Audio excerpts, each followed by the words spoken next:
शुरुआत पहले एक प्रेजेंटेशन से करेंगे, इसमें जो डिटेल्स हैं ब्रिक्स के कल्चर वर्किंग ग्रुप की वो हम दे देंगे। उसके बाद अगर आपके कोई क्वेश्चन होंगे तो we will take it.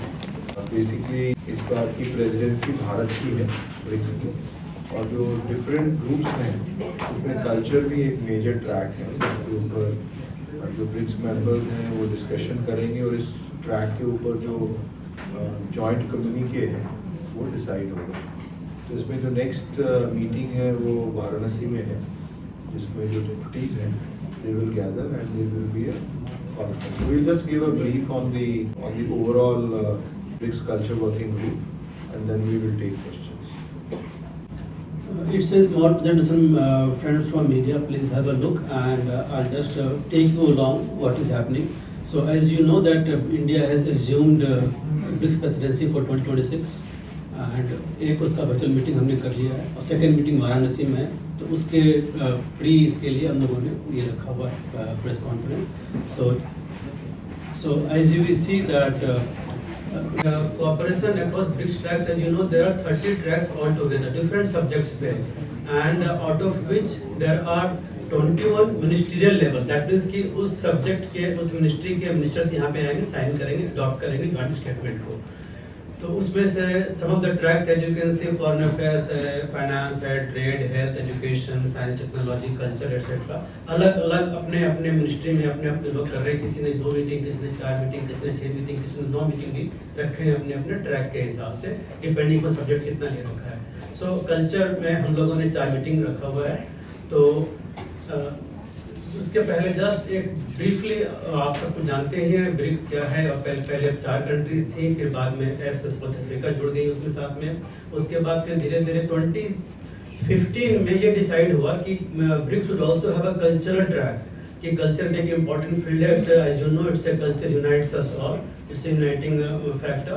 So they decided to have 15 से शुरू होता है हमारा, 16 में फिर हम लोगों ने मिनिस्टर की मीटिंग की, और 24 तक में तो वही 5 कंट्री चल रहे थे। 24 से हमने और लोगों को जोड़ दिया, और 2025 में हम लोगों ने इंडोनेशिया को जोड़ दिया member country. Now last meeting जो ब्राजील में हुई थी उसमें ये डिसाइड हुआ कि apart from this 11 member countries we must also have some partner countries.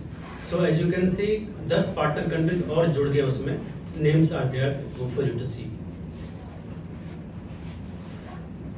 अब जो कल्चर ट्रैक है उसमें हमारा ऑब्जेक्टिव क्या है? Basically as you know it's very obvious that strengthening culture cooperation, people to people exchanges among BRICS nations, and the key areas that we are trying to see is heritage, creative industries, museums, archives, digital culture. 2016 में first meeting, इस मैंने बोला 15 में decide हुआ था कि culture भी track रहेगा। 16 में हमने फर्स्ट मीटिंग किया उनका, और this was held in Goa. Of course India took the lead, हमने पहला मीटिंग कल्चर का गोवा में किया था। और 2020 में उस टाइम पे कोविड का दौर था तो ज़्यादा हमने कुछ किया नहीं, पर ऑनलाइन सब मीटिंग करते रहे हम लोग, लेकिन फिर से इंडिया ने हमने किया।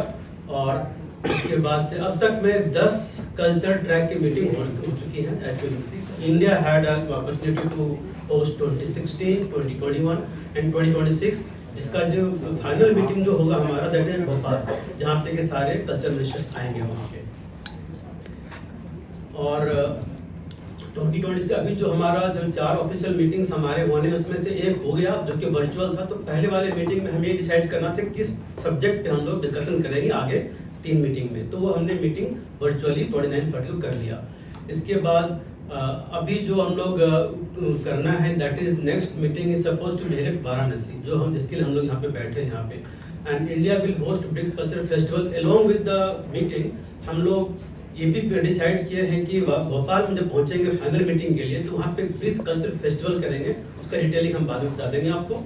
और हमें ये भी बताया गया है कि 2026 में इसी साल में थिएटर फेस्टिवल भी करना है। थिएटर फेस्टिवल का मतलब है कि we have to invite all the partner countries as well as the member countries to showcase their theatre. Theatre means it can be musical as well, it can be play, anything.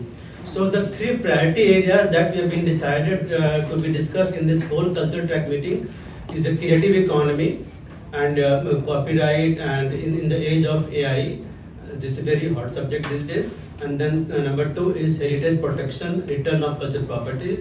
and culture, climate and sustainable development. And this is the timeline.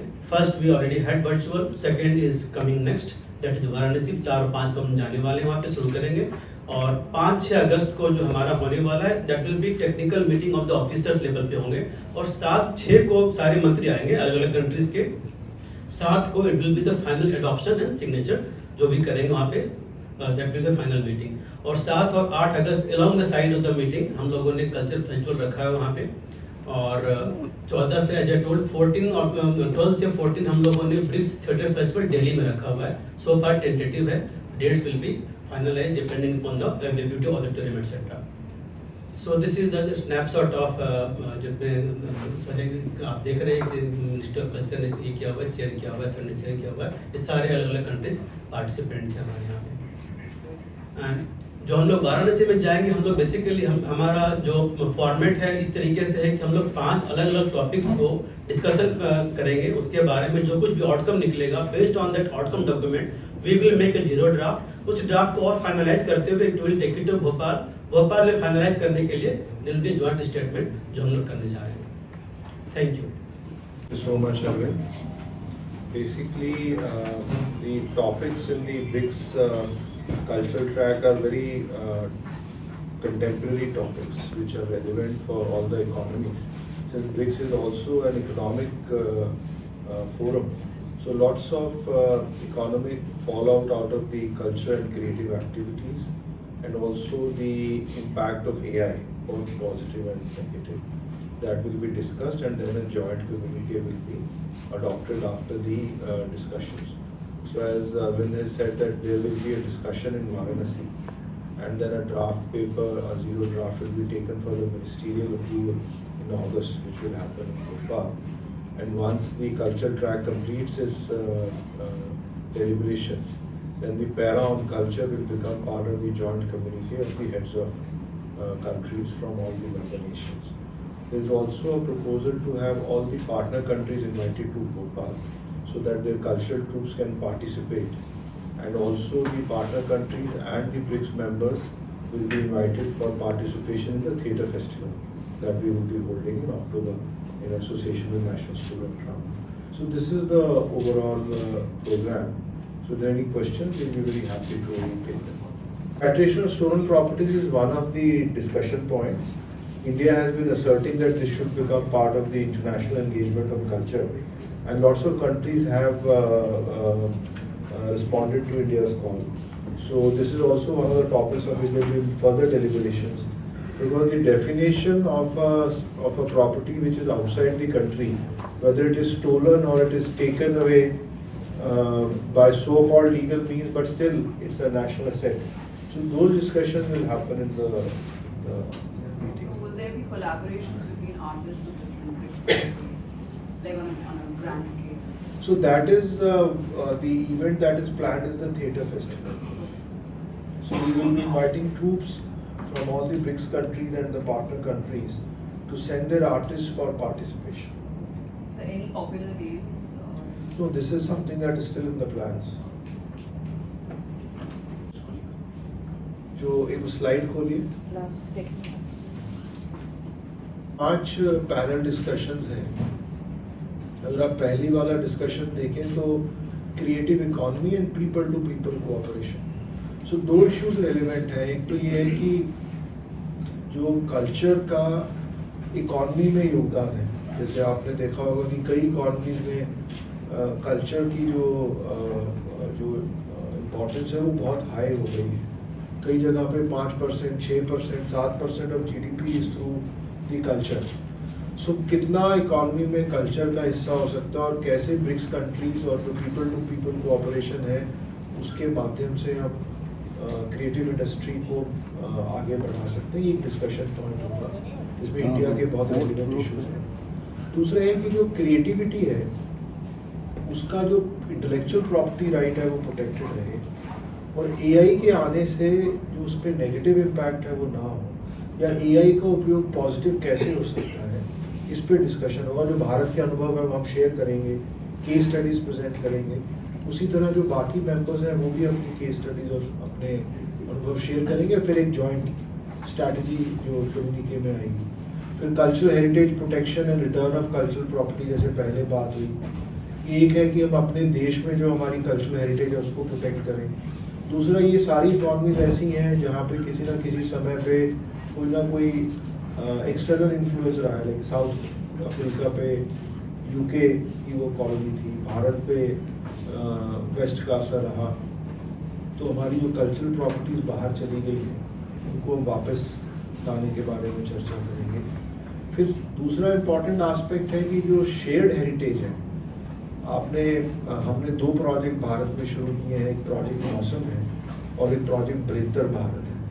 Project मौसम में हम ये कोशिश कर रहे हैं कि जो टेंजिबल हेरिटेज है, जो बिल्ड हेरिटेज है, उसका जो हमारा इंटरनेशनल कनेक्ट है उसको हम डॉक्यूमेंट करें और फिर जॉइंट नॉमिनेशंस के लिए हम यूनेस्को में जाएं, मल्टीनेशनल नॉमिनेशंस की। उसी तरह प्रोजेक्ट बेहतर भारत में हम कोशिशें कर रहे हैं कि जो इंटेंजिबल हेरिटेज है, जैसे हमारे कस्टम्स हैं, हमारे फेस्टिवल्स हैं, हमारे यहाँ से जो स्पिरिचुअल थॉट्स बाहर गए हैं, बुद्धिज़्म स्प्रेड हुआ है, वो जो हमारे कल्चरल लैंडस्केप में इंटरनेशनली भारत ने जो कंट्रीब्यूट किया है, उन चीज़ों को हम डॉक्यूमेंट करें और उनका हम कोलैबोरेटिव काम मिलके करें। तो ऐसी बहुत सारी चीज़ें हैं। जैसे साउथ अफ्रीका के साथ हम काम कर रहे हैं कि जो सत्याग्रह का मूवमेंट शुरू हुआ, गांधी जी ने शुरू किया, उसकी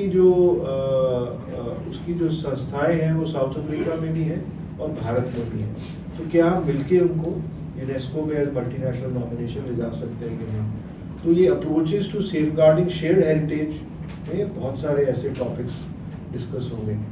then culture as a driver of sustainable development, ये बड़ा इंटरेस्टिंग टॉपिक है। इसमें ये इस बात पे डिबेट हो रही है कि जो कंट्रीज का कल्चर है, टॉलरेंस का, सर्कुलर इकोनॉमी का, हमारे जो अपने फेस्टिवल्स हैं, उनमें हम क्या चीज़ ऐसी दिखाते हैं या ऐसी अपने सोसाइटी में यूज़ करते हैं जो सस्टेनेबिलिटी के लिए इम्पोर्टेंट है।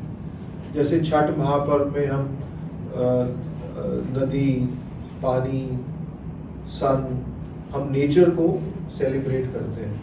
हमारे बहुत सारे ऐसे कस्टम्स और एक्टिविटीज़ हैं जो कल्चरल हैं, जो क्लाइमेट चेंज को रोक सकती हैं। तो ऐसी कौन सी कल्चरल हेरिटेज है या जो ऐसी प्रैक्टिसेस हैं जो एक्चुअली लार्ज स्केल पे विश्व में अच्छा इम्पैक्ट कर सकती हैं on climate change and sustainable development. तो इस तरह की डिस्कशन इस ग्रुप में होगी। तो ये 5 जो पैरेलल सेशंस चलेंगे, जब इन सेशंस के आउटकम्स आएंगे, उन आउटकम्स के बेसिस पे मिलके ग्रुप्स जो हैं वो डिसाइड करेंगे कि हमारा कम्युनिके क्या होना चाहिए। जो जैसे जो इतना हाई टेम्परेचर है उसको नीचे कैसे ला सकते हैं, या कल्चर कैसे जो ब्रिज या जो गैप पैदा हो गया उसको कैसे दूर कर सकता है, या उनको कैसे नजदीक ऐसा कोई बेसिकली जो culture as a soft power and as something which is more from the healing perspective and more from the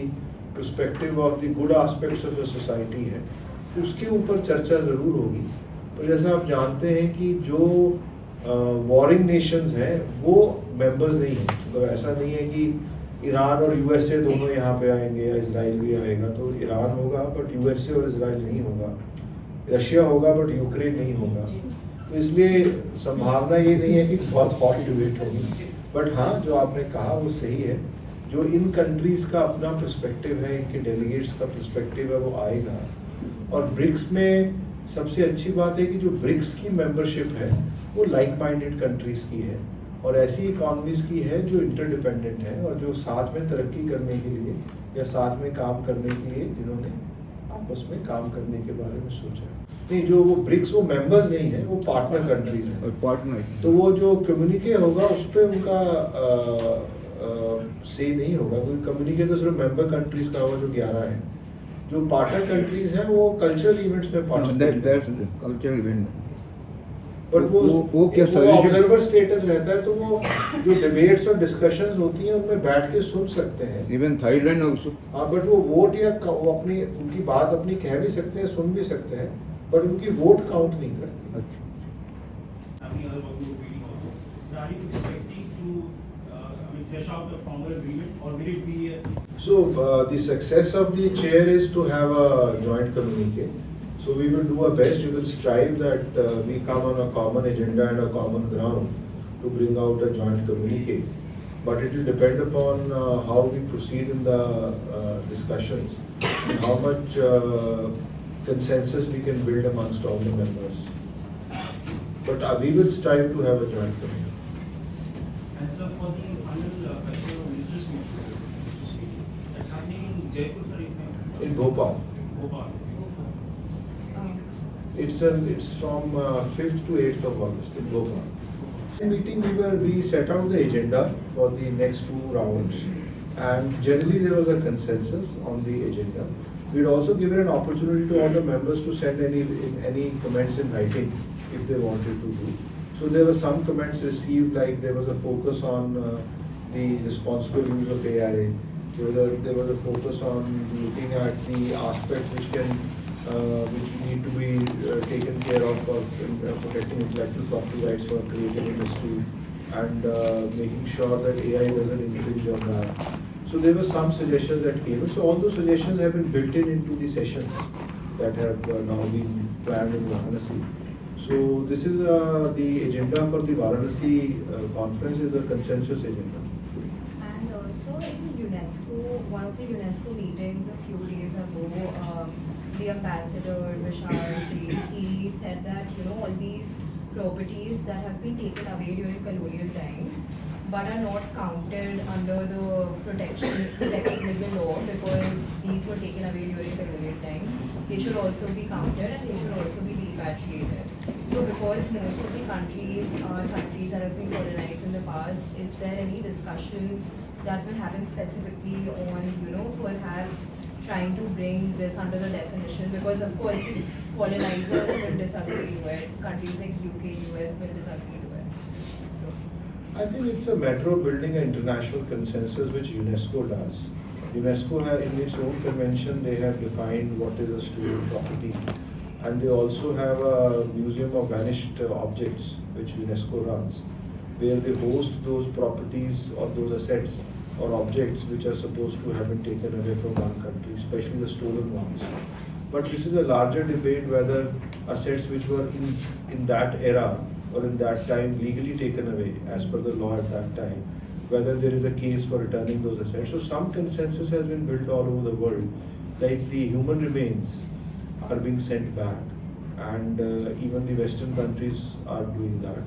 We've had a great success, but our great success has been on the strength of our bilateral relationships with various countries and our Honorable Prime Minister's own focus on repatriation of assets. You would have seen that we've had a great success with USA, and lots of assets from USA or objects from USA have been repatriated to India. Similarly with other countries, we have now with Europe, with Australia, with New Zealand. So lots and lots of objects are getting repatriated to India, and that is basically not an international effort. This is an effort made by India alone under the leadership of our Honorable Prime Minister, and we have been fairly successful in that. So it is also the collaboration in the BRICS discussions. We would also share the case studies of success that India has achieved, and we'll try to build a consensus where such successes can be built over when the other BRICS countries also approach for repatriation of their assets. But I think internationally, India would be the most successful country by far to have got such a high number of repatriation done in the last 12 years of Honorable PM still here.